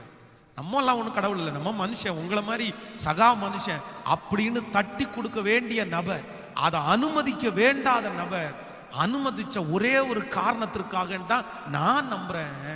உலகத்துல இருக்கிற சிலரையே ஆண்டவர் அப்படி நடத்தும் போது கண்டிப்பா ஆண்டவருடைய பிள்ளைகள் கணக்கு கொடுக்கணும். அதனால எப்பவுமே உங்க வாயில உங்களை குறைவா நான் ஒன்றும் இல்லை ஆண்டவரே, நான் ஒன்றும் இல்லை ஆண்டவரே. அதான் 2 பேர் தேவாலயத்துக்குள்ள போறாங்க. ஒருவன் பரிசேயன், இன்னொருவன் ஆயக்காரன். பரிசேயன் நான் நான் நான் நான் செஞ்சேன், நான் தசமபாகம் கொடுத்தேன், நான் சர்ச்சுக்கு வந்தேன், நான் அதை கடைபிடிச்சேன், நான் சொல்லிட்டே இருக்கிறேன். ஆனா ஆயக்காரன் தூரத்துல நின்று தன்னுடைய கண்களை கூட ஏறெடுக்க துணியாமல் அப்பாவை பார்த்து சொல்றான், பாவியாகிய என் மேல் கிருபையாரும். அப்படின்னா என்னால முடியலப்பா. இவங்க 2 பேர்ல யார் நீதிமானாக்கப்பட்டவர்களாய் திரும்பி போனாங்கன்னா, எந்த மனுஷன் நான் ஒன்றும் இல்லைன்னானோ அந்த மனுஷன் தாங்க நல்லவன், பெரியவனா போன அந்த மனுஷனை தாங்க ஆண்டவர் பக்கத்துல போயிட்டாரு. அவன் அல்ல இவனே. அப்படின்றதுக்கு என்ன அர்த்தம் தெரியுமா? ஆண்டவர் இவன் நான் ஒன்றும் இல்லைன்னு சொல்லிட்டு இருக்கும் போதே அவன் பக்கத்துல வந்தார். ஆனா சட்டப்படி அவனுடைய பக்கத்துல தான் ஆண்டவர் போய் நிக்கணும். டேய் உபவாசம் பண்ணடா, வெரி குட்ரா, ஜெபம் பண்ணடா, வெரி குட்ரா, இப்படியெல்லாம் தசமம் கொடுத்தடா, பக்காடா அப்படின்னு சொல்லணும். ஆனா ஆண்டவர் அவன் பக்கத்துல போல. யார் பக்கத்துல வந்தாங்கன்னா, நான் ஒன்றும் இல்லைன்னு சொல்றேன். யோவானை குறித்து வேதம் சொல்லுகிறது, ஆண்டவருடைய வழியை ஆயத்தப்படுத்தும்படியாய் வந்தவர். ஆண்டவரே ஞானஸ்நானம் யோவான் இடத்துல தான் எடுத்தார். நம்மளா இருந்தா என்ன பண்ணியிருப்போம் அப்படின்னா, அப்படி ஒரு கதை வந்துச்சுன்னா நம்ம நிறைய பேர் அதை போஸ்டே அடிச்சு ஒட்டியிருப்போம். ஏசுநாதரே எங்கிட்ட தான்ப்பா ஞானஸ்நானம் எடுத்தாரு, நான் தான்ப்பா அவருக்கு ஞானஸ்நானம் கொடுத்தேன். யோவான் ஸ்நான இடத்துல நான் முன்பு சொல்லி இருக்கிறேன், ஞானஸ்நானம் பெற்றுக்கொண்டவங்க எல்லாம் பெரிய பெரிய போஸ்டிங்ல இருக்கிறவங்க. ஆனா அவன் சொல்றான், என்னிலும் பெரியவர் ஒருவர் வருகிறார், அவருடைய பாதரட்சியின் வாரையாகிலும் அவிழ்ப்பதற்கு நான் தகுதி இல்லை. உங்க வாழ்க்கையில் அடிக்கடி உங்க வாயில சொல்ல வேண்டிய வார்த்தை, நான் ஒருத்தர் இல்லப்பா, நான் தகுதி இல்லப்பா. யாராவது ஒருத்தர் பெருமையா பேசின உடனே அடுத்த நிமிஷம் உங்க மனசார நீங்க ஆண்டவரை பார்த்து என்ன சொல்லணும்னா, இந்த மதிப்புக்கு, இந்த மரியாதைக்கு, இந்த புகழ்ச்சிக்கு எல்லாத்துக்கும் காரணர் யார் அப்படின்னா நீங்க மட்டும்தான்ப்பா. இந்த பலிபீடத்துல, இந்த உபவாச ஜெபத்துல என்னை கவனிக்கிறவங்க எல்லாருக்குமே நான் ஒன்று சொல்றேன், இத்தனை ஊழியம் செய்தாலும், இத்தனை பாடுகளை சகித்தாலும், இவ்வளவு ஆண்டவருக்காக பயன்பட்டாலும், உண்மையிலே நான் சொல்றேன், அவர் இல்லைன்னா, அவருடைய கிருபை இல்லைன்னா ஒரு இன்ச்சு கூட என்னால நகர்த்திருக்கவே முடியாதுங்க. என்னுடைய வீட்டில் பாஸ்டம் அடிக்கடி என்கிட்ட கேட்பாங்க, எப்படிப்பா, பொதுவாக சொல்ல, எப்படிப்பா உங்களுக்கு இந்த மூளை எல்லாம் இப்படி ஒர்க் ஆகுது அப்படின்னு கேட்கும்போது, நீங்கள் சின்ன வயசுலேயே இந்த மாதிரிலாம் பயங்கரமாக ஒர்க் பண்ணுவீங்களா அப்படின்னு கேட்கும்போது, உண்மையிலே நான் நினச்சி பார்த்தா எதுவுமே இல்லைங்க. ஆண்டவருடைய ஊழியத்துக்கு அர்ப்பணிக்கிறதுக்கு முன்னாடி என் மூளை களிமண், ஞானம், கிருபை, இந்த இந்த இந்த ஒரு சின்ன சின்ன விஷயத்தை எல்லாம் செய்யறதற்கு எல்லாமே கற்றுக் கொடுத்தவர் யார் அப்படின்னா கர்த்தர் தான். சோ அவருக்குள்ள மட்டும் நான் வரலன்னா நான் அப்படியே தான் இருந்திருப்பேன். அதனால இந்த பலிபீடத்திலிருந்து கூட எல்லா மதிப்பும், எல்லா மரியாதையும், எல்லா கனத்தையும், எல்லா பெருமையும் அவருக்கு அப்படியே டிரான்ஸ்ஃபர் பண்றேன். எல்லாத்துக்கும் உரியவர் அவர் ஒருத்தர் மட்டும்தான். என்ன குறிச்சு சோத்திரம்னு ஒன்று பண்ணணும்னு நினைச்சா ஆண்டவருக்கு மட்டும் நன்றி சொல்லுங்க. ஆண்டவருக்கு மட்டும் நன்றி சொல்லுங்க. அவர் இல்லைன்னா இது நாய் கூட மதிக்காது. நான் சொல்றேன் இயேசுன்ற 3 எழுத்து மட்டும் எனக்குள்ள வரலன்னா தெருவில் போகிற நாய் கூட என்னை பார்த்து குலைச்சுட்டாங்க போ. அவ்வளவு மதிப்பற்ற வாழ்க்கை, அவ்வளவு குறைஞ்ச வாழ்க்கை. அவர் 3 எழுத்து உள்ள வந்ததுக்கு அப்புறம் தான் மதிப்பு, மரியாதை, கனம், ஊழியம், வசதி எல்லாமே வந்துருச்சு. இதை நான் வச்சிருக்கிற வரைக்கும் பழச்சிட்டேன். இதை விட்டுட்டேன்னா திரும்பவும் நாயை விட மோசமாயிருவேன். இயேசு இருக்கிறதுனால தான் பிரைஸ் லார்ட் சொல்றாங்க. இயேசு இருக்கிறதுனால தான் வார்த்தையை கேட்கிறாங்க. நீங்க கூட இன்றைக்கு எனக்கு கிடைச்ச சொந்தங்கள், இந்த சத்தத்தை கேட்கிற சொந்தங்கள் கூட நீங்க ஏன் இந்த சத்தத்தை கேட்கறீங்கன்னா இயேசு என் கூட இருக்கிறதுனால மட்டும்தான் இந்த சத்தத்தை கேட்கறீங்க. இயேசு என் கூட இல்லைன்னா நான் யாருன்னு உங்க யாருக்கும் தெரியவே தெரியாது. ஸோ இந்த ஜெபத்துல மிக முக்கியமான ஒன்று, ஒரு காலத்துல உங்க வாயை திறந்து நீங்க யாரிடத்துலையும் நான் யாரு, மற்றவங்க யாராவது அப்படி பேசும்போது கூட உங்க மனசுக்குள்ள ஒன்னே ஒன்று மட்டும் தான் ஓடணும். ஆமா ஆமா, நம்ம யாரு, நம்ம யாரு. நான் உண்மையிலே சொல்றேன், சின்னவங்க நம்மள ஆண்டு ஒரு பொசிஷனுக்கு கொண்டு ஒரு மதிப்புக்கு கொண்டு வந்து வச்சதுக்கு அப்புறம் சின்னவங்க அவங்க எல்லாம் பேசுறதுக்கு ஒண்ணுமே இல்லை. ஆனா அப்படி பேசும்போது கூட என் இருதயம் என்ன சொல்லும் அப்படின்னா அவங்க பேசலாமே, நம்ம என்ன பெரிய ஆளா, நம்ம ஒண்ணும் இல்லையே. அப்படிப்பட்ட உணர்வு மட்டும் ஆண்டவருடைய பிள்ளைகளுக்குள்ள இருக்குமானால் உங்களை படிப்படியா படிப்படியா படிப்படியா ஆண்டவர் உயர்த்திட்டே இருப்பார், உயர்த்திட்டே இருப்பார். ஒரு விசை அருமையான எங்க மாமனார் பாஸ்டர் வெஸ்லி அவங்க ஒரு கன்வென்ஷன் கூட்டத்திற்காக அழைக்கப்பட்டிருந்தாங்க. கோயம்புத்தூர்ல இருந்து ஒரு 100 கிலோமீட்டர் தாண்டி ஒரு இடத்துல ஒரு கன்வென்ஷனுக்காக அழைக்கப்பட்டிருந்தாங்க. அவங்க என்னன்னா அந்த நோட்டீஸ் அவங்கள்ட்ட டேட் கொடுத்துட்டு அவங்க மறந்தாப்புல இன்னொரு இடத்துல டேட் கொடுத்துட்டாங்க. ஆனா அந்த இடம் ரொம்ப முக்கியமான ஒரு இடம். அது கண்டிப்பா இவங்க மட்டும்தான் அங்க ஸ்பீக்கர், அவங்க போய்தான் ஆகணும். அது 3 days கன்வென்ஷன். இது ஒரே நாள் வாலிபர் கூட்டம் மட்டும்தான், இது ஒரு நாள். அப்போ அவங்களால போக முடியல. இவங்க என்ன பண்ணிட்டாங்க அப்படின்னா இவங்க நோட்டீஸ் எல்லாம் அடிச்சிட்டாங்க. கஷ்டம்தான், அவங்களுடைய போட்டோ எல்லாம் போட்டு நோட்டீஸ் அடிச்சிட்டாங்க. அப்போ அவங்களுக்கு அவங்க ஃபோன் பண்ணி பாஸ்டர் வெஸ்லி என்ன சொன்னாங்கன்னா, பாஸ்டர் இந்த மாதிரி நான் கொடுத்துட்டேன், சாரி பண்ணிக்கிங்க, இது வாலிபர்கள் கூட்டம் தானே, அதனால வயசு குறைஞ்ச ஒருத்தர் பேசினா நல்லா இருக்கும், அதனால எங்க மகன் எங்களுடைய மருமக பக்கத்துல கோயம்புத்தூர்ல தான் இருக்கிறாரு, நான் அவரை அனுப்பி விடுறேன், அவர் செய்தி கொடுப்பாரு, மற்ற இதெல்லாம் நீங்களே நடத்துங்கன்னு அந்த பிரதர்ஸ்கிட்ட அவங்க சொல்லிட்டாங்க. அவங்களும் சரின்னு எப்படியோ ஒத்துக்கிட்டாங்க, சரின்னு சொல்லிட்டாங்க. நான் இங்க இருந்து பயங்கரமா ப்ரிப்பரேஷன் ஆகி ஜோப் பண்ணி ஒரு காரை எடுத்துட்டு முன்னாடி ஒரு 6-7 வருஷத்துக்கு முன்னாடின்னு வைங்களேன், அப்போ பயங்கரமா ப்ரிப்பரேஷன் ஆகி கார் முழுக்க ஜோம் பண்ணிட்டு ஆண்டவர் பயன்படுத்தணும்னு சொல்லி கார்ல இருந்து வெளியே இறங்கினோன்னா ஒரு பிரதர் உள்ள வந்தார். வந்துட்டு வாங்க அப்படின்னாரு. அவர் வாங்கன்னு கூப்பிடும் போதே சரியா இல்லை, கூப்பிட்டுட்டு அவங்களுக்கு அந்த வெறுமை தெரியுது, அவங்க ஒரு எதிர்பார்த்த ஆள் வரல, அது இருக்கும் நம்மளை அவங்க அப்படி, ஆனாலும் அவங்க அதை ரிசீவ் பண்ண முடியல அவங்களால. சரி, நான் ஒன்றும் அதை பெருசாக எடுக்கல, சரி அப்படின்னு என்னை நடந்து கூட்டிகிட்டு போகும்போதே சொன்னார், பாஸ்டர் நீங்கள் ஒரு 40 minutes எடுத்துக்கங்க, ஷார்ப்பாக 40 நிமிஷம் எடுத்துக்கங்க, நாங்கள் அதுக்கப்புறம் நிறைய ப்ரோக்ராம்ஸ் பண்ணணும் அப்படின்னாரு. சரி அப்படின்னு என்னை போய் அந்த பலிபீடத்தில் சைடில் ஒரு சேரில் உட்கார வச்சாங்க. உட்கார்ந்தேன். ஒரு கொஞ்ச நேரம் தாண்டினோன்னா திரும்ப அவர் வந்தார். வந்துட்டு பாஸ்டர் டைம் ரொம்ப குறைவாக இருக்குது, நிறைய பேருக்கு வாய்ப்பு கொடுக்க வேண்டியது இருக்குது, அதனால 1/2 hour எடுத்துக்கங்க அப்படின்னா. என்னமோ தெரில, என்னை பார்த்த உடனே அவங்க டைமை குறைச்சிட்டே இருக்காங்க, ஒரு 1/2 மணி நேரம் பேசுங்க அப்படின்னாங்க. சரி பிரதர், அதெல்லாம் ஒன்றும் பிரச்சனை இல்லை அப்படின்னு சொன்னேன். அப்புறம் இன்னும் கொஞ்ச நேரம் தாண்டி மைக்கை கொடுக்கறதுக்கு ஒரு 5 minutes முன்னாடி, பாஸ்டர் கோச்சுக்கு வந்தா சாரி, நாங்கள் வேற நிறைய பிளான் பண்ணிட்டோம், 20 minutes 20 நிமிஷம் மட்டும் நீங்கள் பேசுங்க அப்படின்னு சொல்லிட்டாங்க. மைக்கை கையில் கொடுத்துட்டாங்க. ஆனால் என்னமோ தெரில, அதான் ஆண்டவர் எப்போவுமே நம்ம தாழ்ந்த இடத்துல உயர்த்துறதுனா அப்பா, நம்ம தாழ்ந்து போனோம்னா அவங்களுக்கு முன்னாடி ஆண்டவர், நான் சொல்கிறேன், நம்ம உயர்த்துவார்.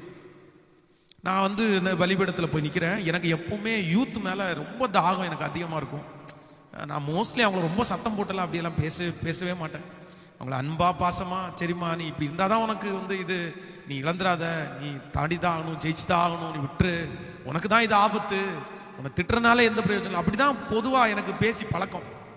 அப்போ கண்ணை மூடிட்டு என்னுடைய சாட்சி ஒரு 5 மினிட்ஸ் சொல்லிட்டு அப்படியே அந்த வார்த்தைகளை சொல்ல சொல்ல கரெக்டா ஒரு 17-18 நிமிஷம் ஆகுது. அந்த நிமிஷத்துல அந்த அந்த யூத்துக்குள்ள பார்க்கும்போது ஒரு பெரிய ரிவைவலை நான் பார்க்குறேன். அப்படியே அழுகுறாங்க பிள்ளைங்க, பசங்க எல்லாம் ஓன்னு அழுகுறாங்க சத்தம் போட்டு. ஒரு பாட்டை நான் பாடுறேன். நான் வீணாகி பாழாகி வந்து நிற்கிறே, நானாகவே வந்திருக்கிறேன்.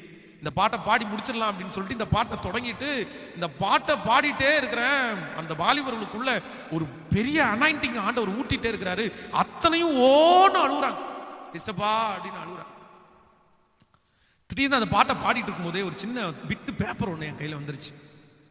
அப்போ அந்த கையில் வந்த உடனே அந்த பேப்பரில் எழுதியிருந்து இன்னும் ஒரு 20 நிமிஷம் எடுத்துக்குங்க அப்படின்னு வந்துருச்சு. சரி அப்படின்னு சொல்லி திரும்ப அப்படியே பிரசங்கத்தை அப்படியே அந்த பாட்டை முடிச்சு அடுத்து திரும்ப ஆரம்பிக்கிறோம். அந்த அரை மணி நேரம் அந்த 20 நிமிஷம் முடிகிறதுக்குள்ள ஒரே ஒருத்தர் என் காது பக்கத்தில், pastor take your own time, நீங்கள் எவ்வளோ நேரம் வேணாலும் எடுத்துக்கோங்க, நீங்கள் ஒப்புரவாக்கி நடத்துங்க அப்படின்னு டைம் கொடுத்தாங்க. 20 நிமிஷம் கொடுத்தாங்க. கிட்டத்தட்ட ஒரு 2.5 hours நினைக்கிறேன், ஒரு 2.5 மணி நேரம் சாலிடாக ஆண்டவர் நிறைய வார்த்தைகளை பேசி பேசி பிள்ளைங்களை அப்படியே ஒப்புரவாக்கி ஒரு பெரிய ஒரு வித்தியாசத்தை உண்டு பண்ணி ஆண்டவர் முடிச்சிட்டாரு. அப்போ அது முடிச்ச உடனே ஒரு பிரதர் அவர் அதுக்கப்புறம் அவருடைய இதெல்லாம் கொஞ்சம் வித்தியாசமாக அவர் என்ன ட்ரீட் பண்ணார். ரொம்ப கனப்படுத்தி, சாரி பாஸ்டர் உங்களுக்கு ஃபஸ்ட்டு டைம் கொடுக்க மாட்டேன்னு சொன்னதுக்கு தப்பாக எதுவும் நினச்சிக்காதீங்க. ஐயோ நான் அப்படியெல்லாம் ஒன்றும் நினைக்கல, எதுனாலும் ஊழியம் 20 நிமிஷத்துலேயும் ஆண்டவர் இறங்குவார், 2 மணி நேரத்துலேயும் வருவார், அதெல்லாம் ஒன்றும் பிரச்சனை இல்லை அப்படின்னு சொல்லி நான் அதை பெருசாக எடுக்கல. ஆனால் இன்னைக்கு வரைக்கும் நான் ஆண்டவருக்கு ரொம்ப நன்றி சொல்கிறது என்ன அப்படின்னா, எந்தெந்த இடத்துலலாம் நான் ரொம்ப வெட்கப்பட்டேனோ, எந்தெந்த இடத்துலலாம் என்னை குறைவாய் பார்த்தார்களோ, அங்கெல்லாம் ஆண்டவர் என்ன பண்ணார் அப்படின்னா, அவங்க கண்ணுக்கு முன்னாடி ஆண்டவர் என்னை உயர உயர, அவங்க குறைவா நினைக்க நினைக்க நினைக்க நினைக்க நினைக்க உயர கொண்டு. இன்னைக்கு இந்த ஜெபத்தில் இருக்கிற யாரோ ஒருத்தர் இடத்துல ஆண்டவர் பேசிட்டு இருக்கிறார்.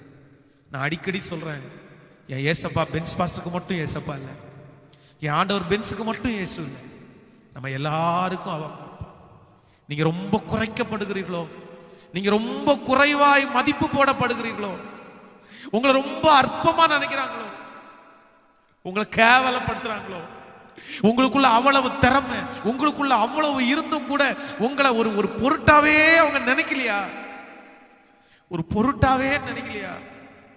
நான் நம்புறேன், எந்த இடத்துல வெட்கப்பட்டீங்களோ, எந்த இடத்துல குறைவாய் கணிக்கப்பட்டீர்களோ, எந்த இடத்துல ஒன்றும் இல்லைன்னு உங்களை சொன்னாங்களோ, எந்த இடத்துல உங்களை பார்த்துட்டு உங்களுடைய வெளி தோற்றத்தை வச்சு மதிப்பு போட்டு இவன் அவ்வளவுதான் அப்படின்னு சொன்னாங்களோ, அந்த இடத்துல எல்லாம் ஆண்டவர் இந்த உபவாச ஜெபத்துல உங்களுக்கு வாக்கு கொடுக்கிறார். உங்க தலையை நிமிர பண்ணி, உங்களோட கர்த்தர் இருக்கிறதை காண பண்ணி, ஈசாக்கை பகைத்தவர்கள் வெறுத்தவர்கள் எல்லாருக்கும் முன்னாடி உயர்த்தின கர்த்தர் உங்களையும் உயர்த்துவேன் என்று வாக்கு கொடுக்கிறார். அவர் உயர்த்துவார் சிஸ்டர். உங்க பிள்ளையை அவர் உயர்த்துவார் சிஸ்டர். பிரதர், உங்களை அவர் உயர்த்துவார், உங்க பிள்ளையை அவர் உயர்த்துவார். எப்பவுமே குறைஞ்சு போறவங்களை, கீழே போறவங்களை உயர நிறுத்துகிறவர் தான் என் ஆண்டவர். வெட்கப்பட விட மாட்டார். அந்த கிருபையை தருவார், அந்த தாளத்தை தருவார். புறக்கணிக்கப்பட்ட இடத்துல தான் ஆண்டவர் நமக்கு பந்தியை ஆயத்தப்படுத்துகிறார். ஆகாது என்று தள்ளின கல்லை தலைக்கு மூளைக்கல்லாய் மாற்றுகிறவர் அவர் அல்லவா? உங்களை உங்க பிள்ளைகளை மூளைக்கல்லா மாற்றுவார். ஆனா ஒரே ஒரு தீர்மானத்தை மட்டும் மறந்துடவே கூடாது.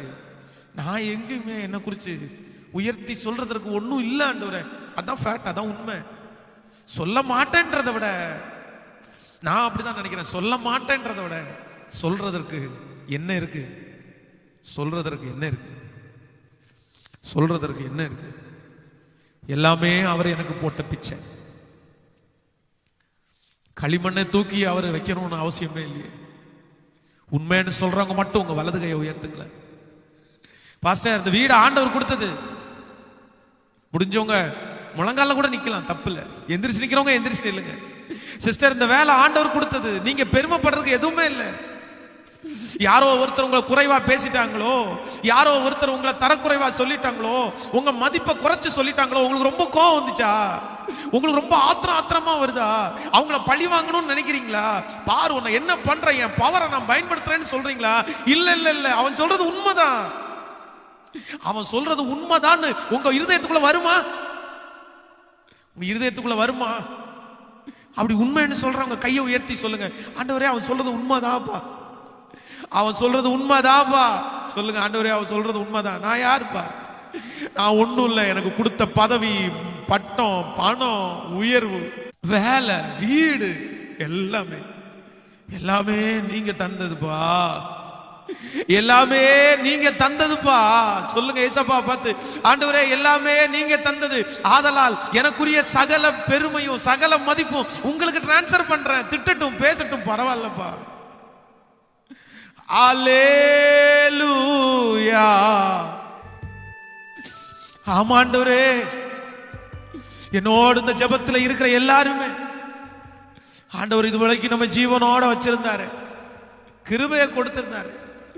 நமக்கு தந்த எல்லா உயர்வும், நமக்கு தந்த எல்லா மரியாதை அவராலே உண்டானது எல்லாம் என் தேவனாலே உண்டானது, நம்மால் எதுவும் உண்டாக்கப்படவில்லை. நீங்க மட்டும் பெருகணும்பா. எங்களுடைய மரியாதை, மதிப்பு எல்லாத்தையுமே உங்களுக்கு டிரான்ஸ்ஃபர் பண்றோம். இந்த ஜெபத்தை ஆரம்பிச்சு கொடுத்தது நீங்க, இதனுடைய காரியங்கள் எல்லாம் ஒழுங்குபடுத்துறது நீங்க, எல்லாம் நீங்க தான்ப்பா. இந்த நாள் இந்த உபவாச ஜெபத்தை நீர் இவ்வளவு நேரம் எங்களுக்கு ஆசீர்வாதமாய் மாற்றி தந்ததற்காய் நன்றி. இந்த ஜெபத்துல இருக்கிற ஒவ்வொரு பிள்ளைகளையும் மனதார நான் ஆசீர்வதித்து நான் ஜெபிக்கிறேன்ப்பா. இன்னைக்கு கேட்ட அத்தனை வார்த்தையின்படி என் பிள்ளைங்க நடக்க உதவி செய்யும். இனி 3 நாட்கள் உங்க சமூகம், உங்க பிரசன்னங்களை நடத்தட்டும்பா. ஞாயிற்றுக்கிழமை நாங்க முடிக்கும் போது சத்துரு மின்னலை போல விடுறத நாங்க பார்க்கணும் ஆண்டவரே, பார்க்கணும்பா. உங்க பிள்ளைகள் ஊழியத்தை நினைக்கிறது, ஊழியக்காரனை நினைக்கிறது, அவங்க மேல வச்ச எல்லாவற்றுக்காக நன்றி செலுத்துறேன். இந்த ஊழியத்துல உதவி செய்கிற ஒவ்வொரு பிள்ளைகளையும் ஆசீர்வதிங்கப்பா. உங்க மகிமை தொடர்ந்து நடத்தட்டும். உங்க பாதத்தை நாங்க முத்தம் செய்யறோம். இயேசுவின் மூலம் ஜெபம் எடுக்கிறோம் நல்ல பிதாவே, ஆமென். என் ஆத்துமாவே கர்த்தரை ஸ்தோத்திரி, என் முழுமே பரிசுத்த நாமத்தை ஸ்தோத்திரி. என் ஆத்துமாவே கர்த்தரை ஸ்தோத்திரி, அவர் செய்த சகல உபகாரங்களையும் மறவாதே. நம்முடைய ஆண்டவராகிய இயேசு கிறிஸ்துவின் கிருபை, பிதாவாகிய தேவனுடைய அன்பு, பரிசுத்த ஆவியானுடைய அந்யோன்ய ஐக்கியம் நம்ம இவரோடு இன்றும் என்றும் சதா காலம் கூட இருப்பதாக. ஆமென், ஆமென். Praise the Lord. God bless you. ஆண்டவர் உங்களை ஆசீர்வதிப்பார்.